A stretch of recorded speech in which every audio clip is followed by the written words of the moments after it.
Welcome back to Solomon's Porch with your host, Jason. And Shawn. And we are back with another episode of the show here for you this week. And I'm going to go ahead and apologize up front because our audio is not really functioning that well today. So I do apologize if you're listening via podcast or YouTube or however. We're going to try to get this thing up and going, but we have what we have, and we're going to do what we're going to do.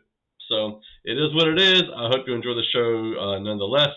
So aside from the fiasco tonight, which has mostly been my frustrations, how's your week been, man? Pretty good. It's been a short week. You could just talking about this week or since the last time we actually recorded? Last time we recorded. Yeah. Pretty good. Been playing some disc golf, so getting in some good practice. Picked up a new putter the other day, so just things have been good. Been more active. So, hey, there you are. I'm trying to correct this video, y'all. Is that better? Can you see me? I can see you. I can see you. There you go. That's much better. Okay. All right. Yeah, man. So, anyhow, pretty good. We had Thanksgiving. I don't really care for the holiday in general. You know, you guys have probably heard me rant about that before. No, never. White man gets lost. White people come here, think that they found a new land when there were already people here. Anyway, so, I won't get on that soapbox tonight. I don't think you've ever done a Thanksgiving rant before. Really? I don't think you ever have. Oh, well, tonight's not going to be that night. Okay, all right. Yeah, it's not in the show notes. So we do have some news for you, review type stuff. But we do want to thank our sponsor, True Strength Apparel. Head over to TrueStrengthApparel.com. You might have just missed the sale that he did. I actually did I bought something from Trackstars, from True Strength Apparel, and from HGA. Lord have mercy.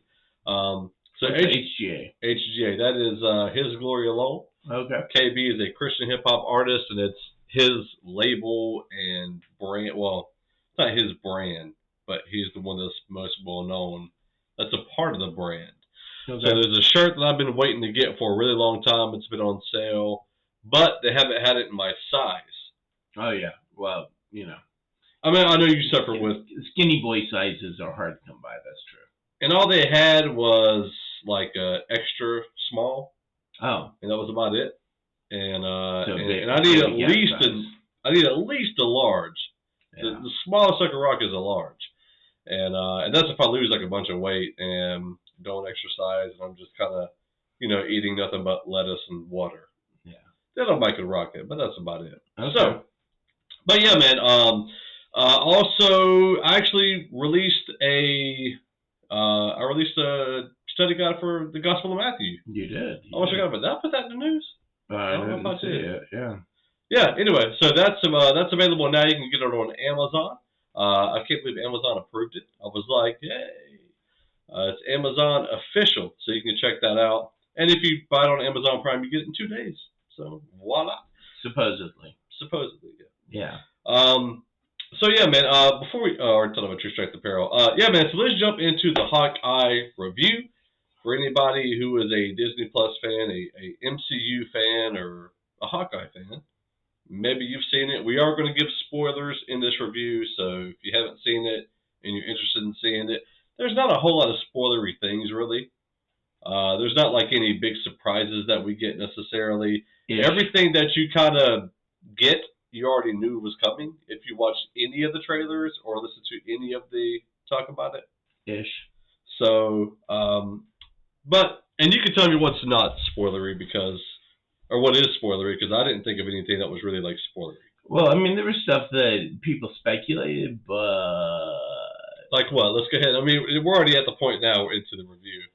Well, like, Echo wasn't really specifically... Yeah, she was already specified as the villain. Right, but you didn't see that in any trailers. So if you just watched the trailers... Oh, if you only watched the trailers, then you didn't get it. Yeah. So, I mean, unless you IMDb'd it or something like that, or a bunch of other stuff. I mean, that's true. So that's why I say ish. Because there's a fair amount of folks that aren't going to do anything but just watch trailers and stuff. That's true. His deafness. That was really cool. I appreciate it. If you ever read the Hawkeye Kate Bishop story, it's And technically, he's had hearing loss before then too. That's true. That's true. That is you see, very prevalent in that particular comic run, and that's what this series is based on, is that comic run. Yeah. Even the intro to it, which I really enjoyed, I thought it was good. Excuse me. On the intro, you actually get kind of almost backstory with Kate Bishop. So you see like the karate training, all that kind of stuff, and then they explain that throughout the first episode and whatnot. I think overall, I really enjoyed the first two episodes. I thought they were good. I am looking forward to what is going to be introduced. Well, not really introducing, but reintroducing, because Echo is a really big connection point with Kingpin. Mm-hmm. So a lot of people are expecting some type of a Kingpin teaser aside from the Echo character. Right. I did enjoy the fact that they did a little bit of sign language-ish. It didn't seem like complete ASL. I could be wrong, but yeah, it was. Okay, yeah. Okay. There was one thing that he did that looked like it was more. Yeah. So this is the sign for more, but he's exaggerating it because he's saying, "I love you more," so kind of like a lot. Okay. So he's more. Gotcha. Okay. So it's more conceptual, but Gotcha. I also went to side note. I got my Michael Scott cup. I'm not anybody's boss necessarily, but I had to get the cup. Who's the boss? That was great. So what were kind of the better things about these two episodes that you really enjoyed, that you walked away like, yes? Yeah, bro, everything. The thing is that, like, the swordsman is a character that I wouldn't say is necessarily one of those, ooh, the swordsman's in it, but I think the way that they're doing the show is just epic. You get a little bit of funny, you got some serious. I think they really learned from a lot of the other prior series, as to what dynamics are working the best. And this to me has been the best D+ Marvel series to date, so far at least. So part of it because it's not like super exaggerated. Like Loki is really out there, and WandaVision was kind of out there. I mean, no. I think I just feel like that the story is being communicated more clearly. Okay. And it feels like it's like a lot of the other shows were just so epically slow in the first, and it just took a while to kind of get them going. And this was pretty much out of the gate like a movie. The way it feels like is that they shot a movie and they broke it up into episodes almost. It really has a movie kind of quality to it, and I think that's what I respect about it. So it's essentially going to be a 6-hour movie. I mean, it's 6 episodes. It's going to end right before Christmas. So I think the actual show timeline ends at Christmas. Okay. And I think also in our reality it's going to end at Christmas time. I did hear that this is furthest along the timeline out of any of the series. Mm-hmm. So, we've had 3 other series at this point, aside from What If. Don't really count that as a regular series. No. And this is the furthest along the timeline. So, I'm curious to know, if it's going to expound on anything, or at least, it's probably not going to expound on anything, but if it's going to reference anything that may have happened already in the other shows. So. Yeah, I can't think of anything off the top of my head that was referenced in the other shows. Right. There obviously was stuff in the movies that was referenced. And then, of course, lots of comic book stuff that was referenced or brought into the storyline, which was fantastic. And then, of course, stuff that's going to lead us into other new material. So the solo show Echo. So, some folks may have watched on D+ the little teaser show that they had, and was like, Echo, what's that? And had no background or information on it. So now you're going to get some more of that. And they kept her deaf as well, which is really cool. And yeah, the prospects of being able to tie in to Daredevil and Kingpin is fantastic. So very exciting stuff there. Just excited for the series. You know, we've got Lucky the Pizza Dog in the show, so at least we get some accurateness from the comic books, unlike Goose the cat, who was not Goose, it was Chewy, by the way, which I've complained about before for Captain Marvel. But anyway, so there was a lot of good comic book accuracy, which I thought was a lot of fun.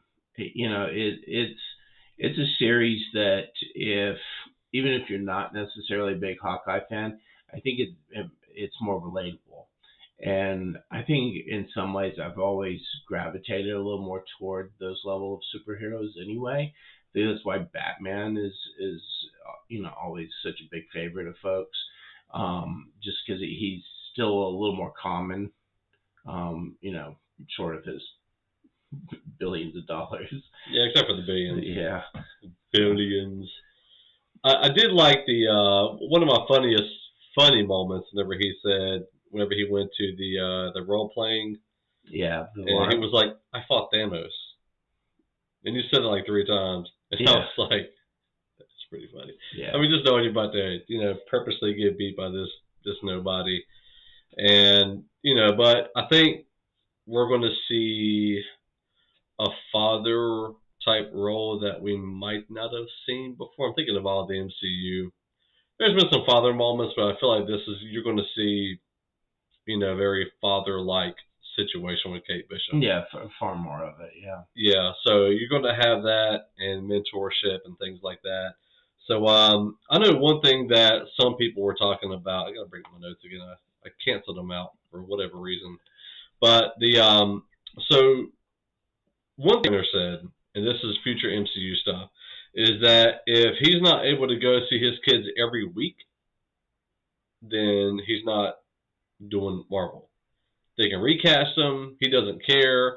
But I think some of his previous material that he's been working on, Avengers and all that type of stuff, he was gone far too long than he wanted to be and had larger gaps without seeing his daughter. Right. Well, put a strain on all relationships, quite honestly. And, I think we were a little bit concerned about how his personal life was panning out in regards to how that was going to affect his acting. And, I mean, he brings it in the show so far. I also have been watching his Mayor of Kingstown series. Yeah. And he brings it there, too. So I think he seems to be like he's like in a really good spot right now. And his acting is really just flourishing. So I've never been like a huge Renner fan, but I would say right now he's making some really good stuff. Yeah. And something that some people were kind of theorizing is he going to? I don't think this per se, but some people are looking at Spider-Man as the new Iron Man. Right. And Hawkeye is the new Cap. Mm-hmm. I don't know if I see him being Cap. Now, they're talking about West Coast Avengers and him leading, if they branch up to different Avenger teams. I think the movies will get very complicated if they do all that. If you have Dark Avengers, the regular Avengers, the West Coast. I think it's going to get too crazy. But the comic books go there, and it's been fairly successful. I could see the West Coast Avengers developing into something, and and I mean, obviously, if you follow the comic books, that there's been times when he's been in charge of the West Coast Avengers. Yeah. So he doesn't have to have a huge role in that. He can have sort of a secondary role and just kind of oversee things, kind of as Nick Fury does in S.H.I.E.L.D., but then allow Kate Bishop to really shine as Hawkeye and still live out that role. Do you think they're going to pass that mantle to her as Hawkeye? Because another thing I noticed in the show, he kept referring to himself as Clint over and over and over again, and even at the end of the Phase 3 of MCU. Like, it was like when he's all Black Panther in that whole big fight, and he says, "Hey, I'm Clint." Or no, he said Black Panther said, "Clint, give me the." That was a throwback to Civil War, but he never calls himself Hawkeye. He always calls himself Clint. Right. So everybody else was calling him Hawkeye. He was calling himself Clint. So I wonder if he's going to be like, "Hey, you just take the title because I don't want it." Right. Or I don't know. That might happen. And I don't know. I like Kate Bishop. I like her more than I do Captain Marvel. Oh yeah, no doubt. I think that their casting was excellent. The actress, I don't have her name pulled up and I don't recall it, but she has done a fantastic job. She definitely makes you love Kate.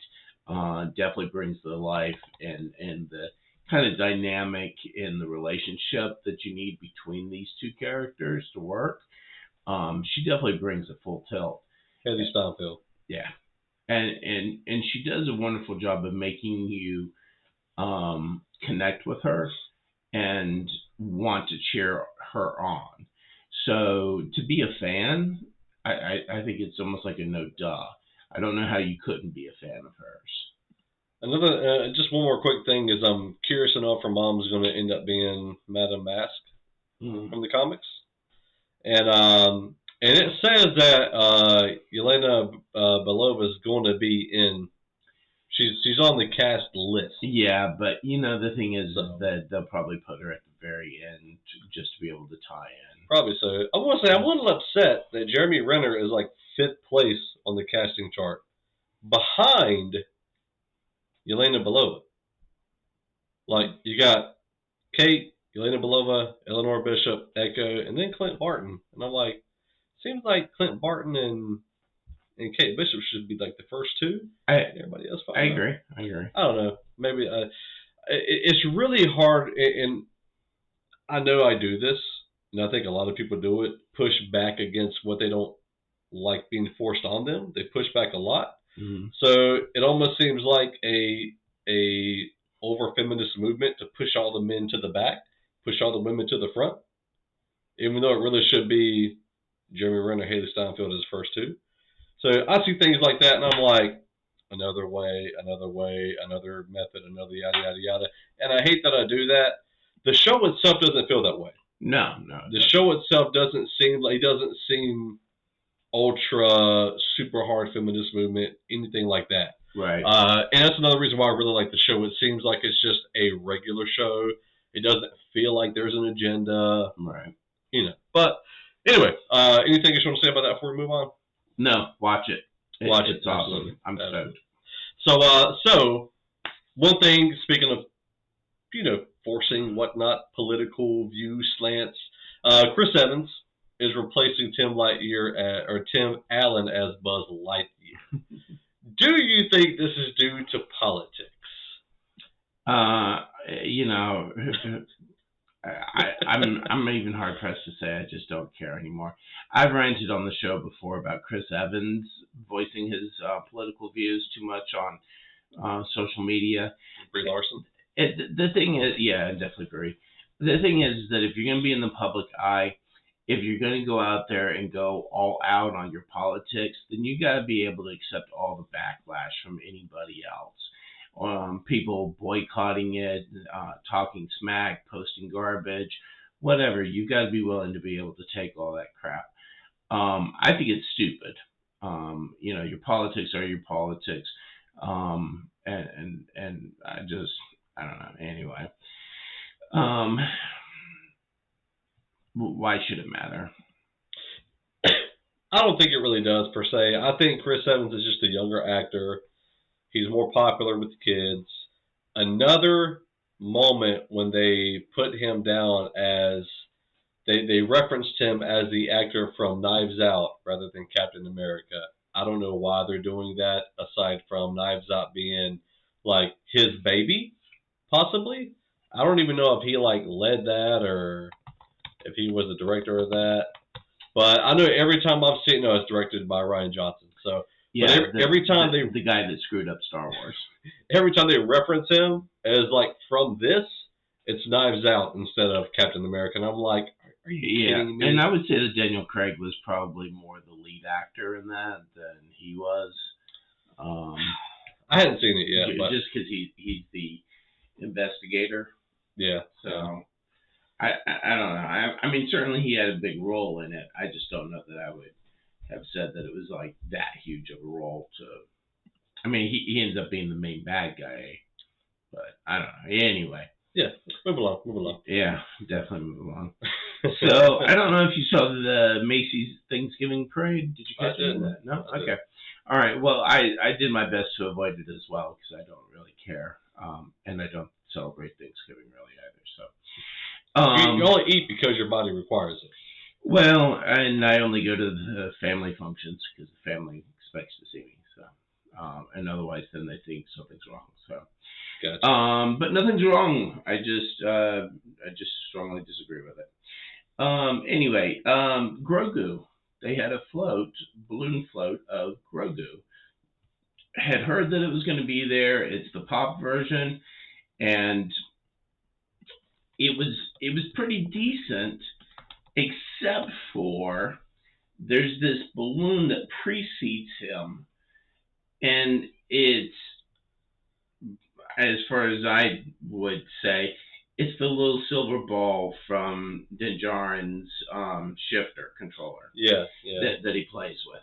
However, my daughter at least tells me that people kept referring it to his bassinet as opposed to the ball that he chases. First off, it's not oblong. It's not egg-shaped like his bassinet is. So, they thought that was his bassinet? Yeah. Again, they probably also called him Baby Yoda too. So I don't know. Whatever. But it just seems like I understand that it's sort of like a force reach kind of idea. It didn't really come off very well. Is I think my problem. I would have just soon rather have had it in his hands, or a frog being slurped up into his mouth. Anyway, it was interesting to see that they pulled that out as being the most epic Star Wars iconic thing to have as a float. Yeah. I don't know. Anyway. Well, he's chasing his bassinet. That makes sense. Yeah, man. So we're all trying to get back to the crib, I guess. Still on Disney. It's almost like we got stock in Disney. I'm trying to raise it up or something. Right. Spider-Man: No Way Home. Yeah. Coming out December 17th. December 17th. Yeah, right around the corner. Right around the corner. And the new trailer, you get. I mean, there's like 3 trailers, but so much. So one of the things that is, I'm gonna see if I can bring it up. This almost could be a whole separate show. I mean, because people do whole shows on that trailer alone. Absolutely. But they, of course, are breaking down all the little Easter eggs and stuff.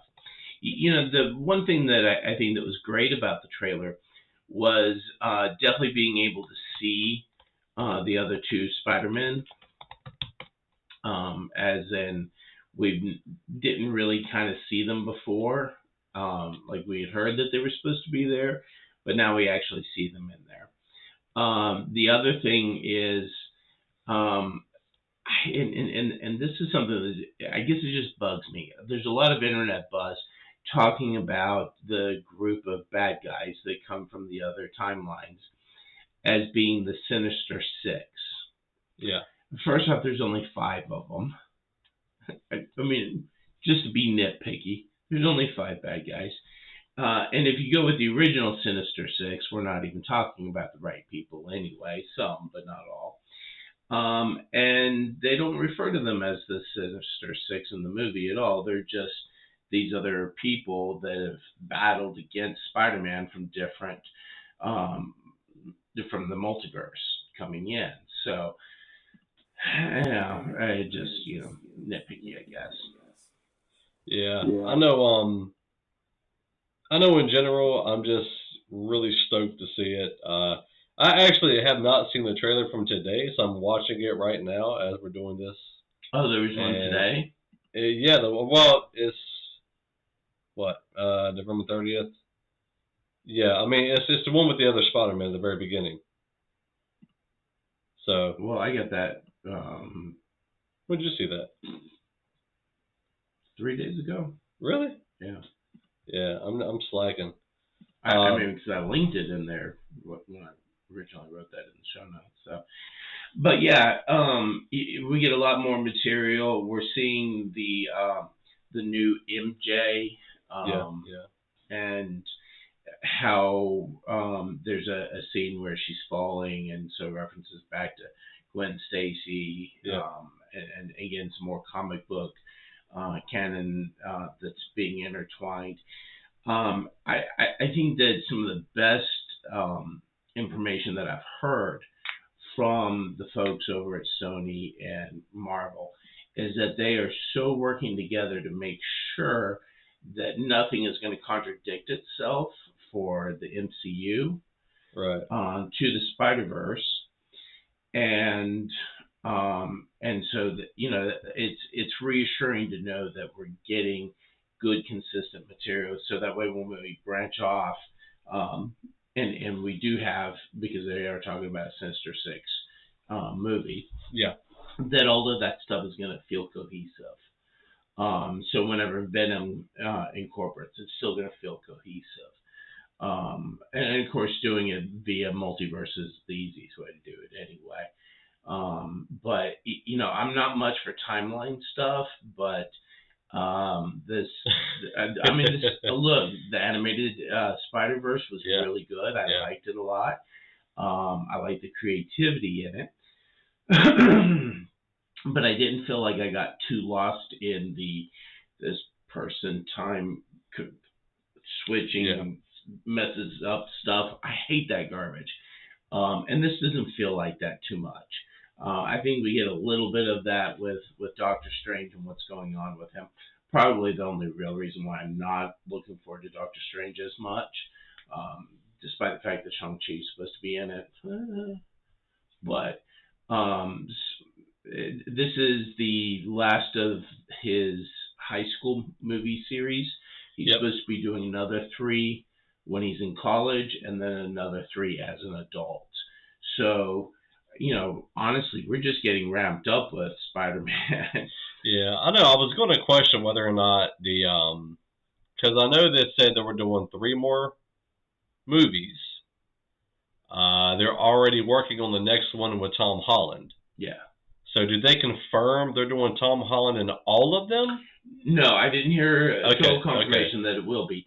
I think that it's more a matter of, we would like to, but we're open to the idea that, one, we may not be able to afford him, or he may not be available, or maybe we just want to go somewhere else in the multiverse. I mean, I'm thinking they could possibly, and I would be fine if they brought in like Gwen, like Spider-Gwen or Miles Morales. Like, I'd be fine with all of that. And there are discussions, obviously, of doing Miles Morales again, and but in a live action. Yeah.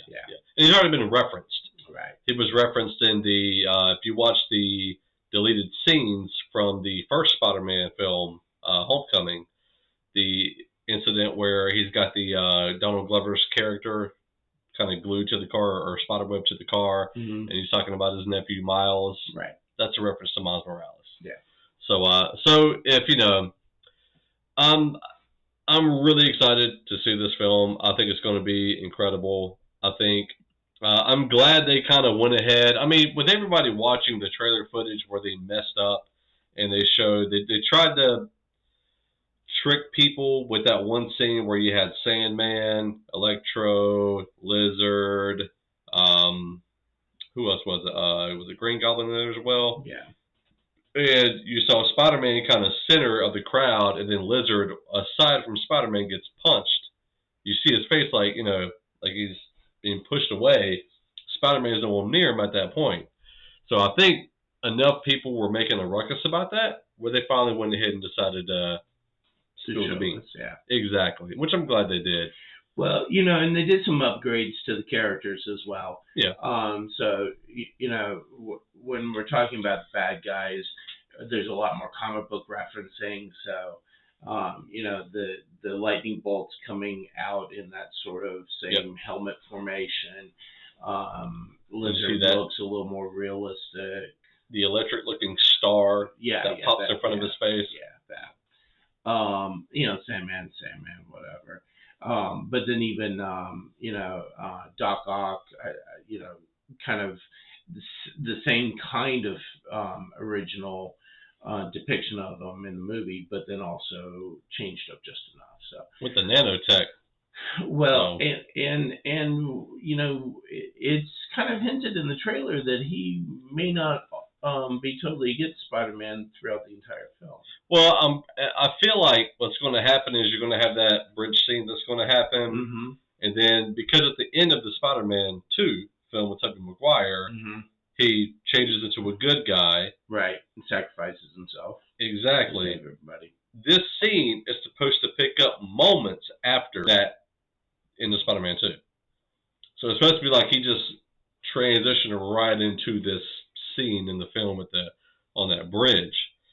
So I don't know how long he's going to be against Spider-Man. Right. I think he's going to somehow, flip or turn a new leaf, yada, yada, yada. Right. All that good stuff. And then he's either going to help him. I feel like he's probably going to sacrifice himself or die in the film.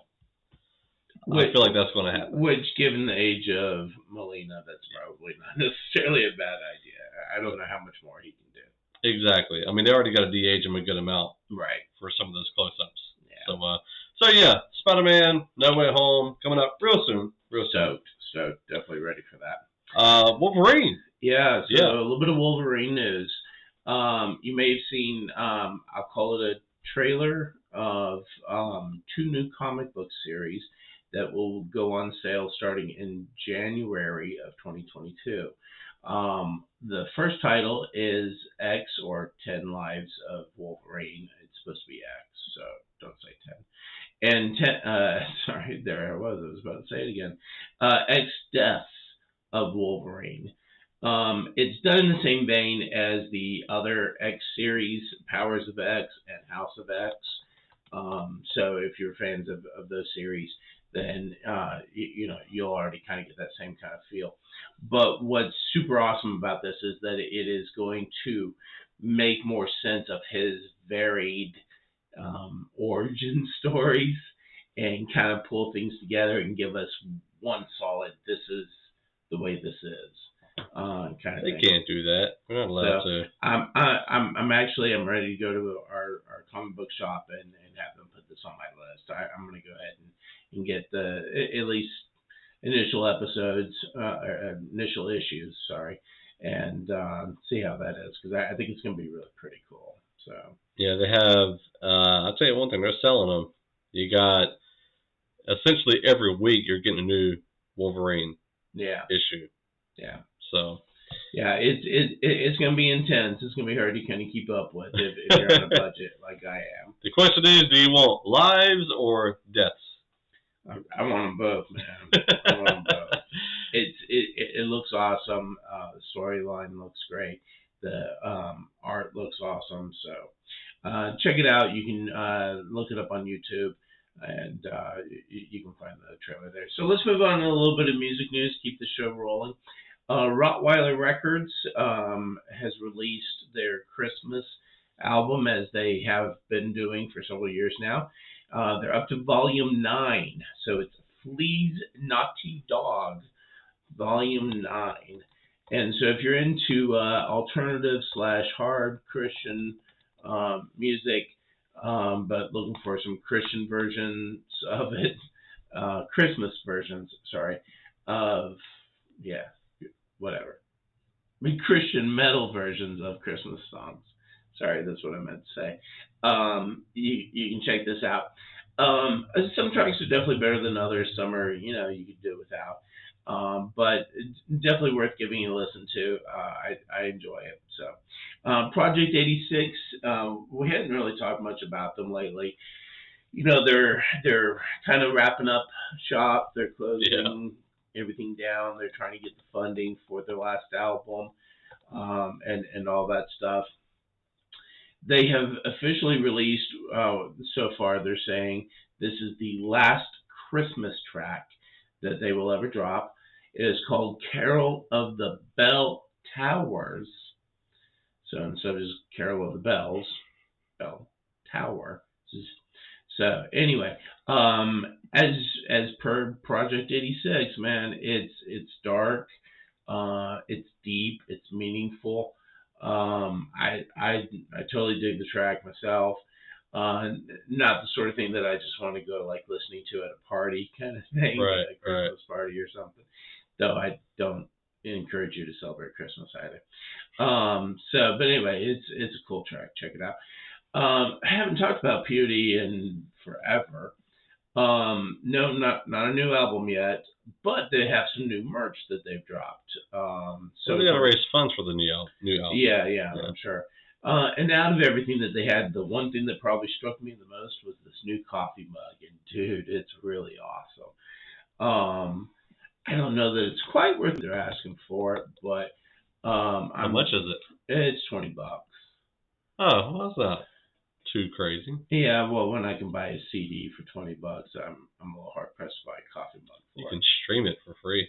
Yeah. Well, anyway, the coffee mug's really pretty cool. If you guys want to get me something for Christmas that I don't celebrate, feel free to give me that coffee mug. Yeah. Tell you what, you can get this one at $10 at Spencer's. Yeah. Says it all. So I actually have my new single dropping tomorrow, December 1st. A year ago, I dropped my EP. Mm-hmm. I can't believe it's been a year. Wow.